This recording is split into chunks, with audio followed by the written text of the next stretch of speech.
Hello students, welcome back to my YouTube channel. Students, if you are new to my channel, please subscribe my channel and hit the bell icon so you get the latest notifications timely. So students, today's topic is organization of data. So let's get started the video. Organization of data. When an investigator collects data for an investigation, these are just raw data.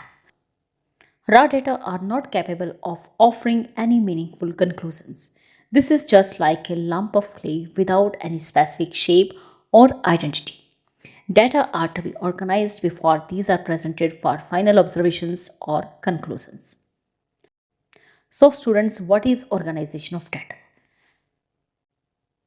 तो students, जब भी कोई investigator किसी भी तरह का कोई data collect करता है अपनी इन्वेस्टिगेशन के लिए, अपने इन्वेस्टिगेशन पर्पस के लिए, तो जो डाटा वो कलेक्ट करता है वो सिर्फ एक रॉ डाटा होता है। मींस रॉ डाटा जो होता है वो किसी भी तरह का कोई मीनिंगफुल कंक्लूजन, मीनिंगफुल रिजल्ट आपको नहीं दे सकता। जो भी एज ए इन्वेस्टिगेटर, अगर मैं किसी भी तरह का कोई डाटा कलेक्ट कर रही हूँ अपनी किसी इन्वेस्टिगेशन पर्पस के लिए, तो जो भी डाटा मैं कलेक्ट करती हूँ वो मेरे लिए एक रॉ डाटा होगा, क्योंकि वो जो डाटा मैं कलेक्ट कर रही हूँ वो रॉ डाटा है और किसी भी तरह का कोई मीनिंगफुल कंक्लूजन मैं उससे नहीं निकाल सकती। रॉ डाटा जो होता है वो सिर्फ एक लंप ऑफ क्ले होता है, जैसे एक मिट्टी का ढेर होता है, जैसे कि जिसमें कि किसी भी तरह की कोई स्पेसिफिक शेप या आइडेंटिटी नहीं होती।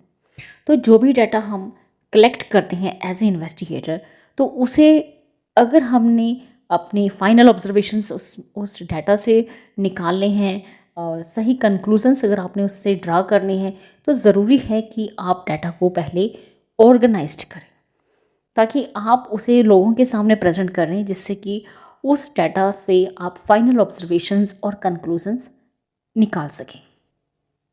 Organization of the data refers to the arrangement of figures in such a form that comparisons of the mass of similar data may be facilitated and further analysis may be possible. तो students, organisation of data क्या refer करता है? Organisation of data जो है वो refer करता है कि जितने भी हमारे पास रॉ डाटा हैं, जितने भी फिगर्स हमने कलेक्ट की हैं, उनको हमने अरेंज करना है और इस तरह से अरेंज करना है कि जो सिमिलर डाटा है वो उनको हमने मैनेज करना है, अरेंज करना है। जितना भी सिमिलर डाटा, जिस कैटेगरी का सिमिलर डाटा है उसे हमने अंडर वन कॉलम रखना है, एंड जिससे कि हम उस पर फर्दर एनालिसिस कर सकें। An important method of organization of data is to distribute these into different classes on the basis of their characteristics. This process is called classification of data.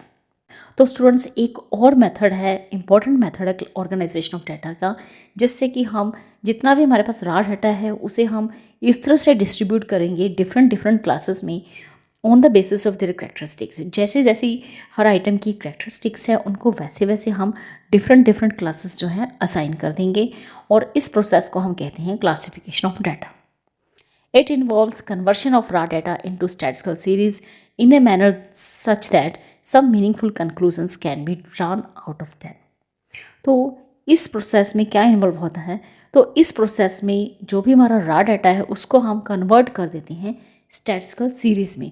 जितना भी रॉ डाटा हमने collect किया है उसे हम convert कर देंगे statistical series में, और इस तरह से कन्वर्ट करेंगे कि एक मीनिंगफुल कंक्लूजन्स हम उस क्लासिफिकेशन से ड्रा कर सकें, निकाल सकें।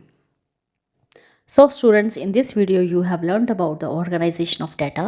So students, in this video only this much. Thank you. Thanks for watching.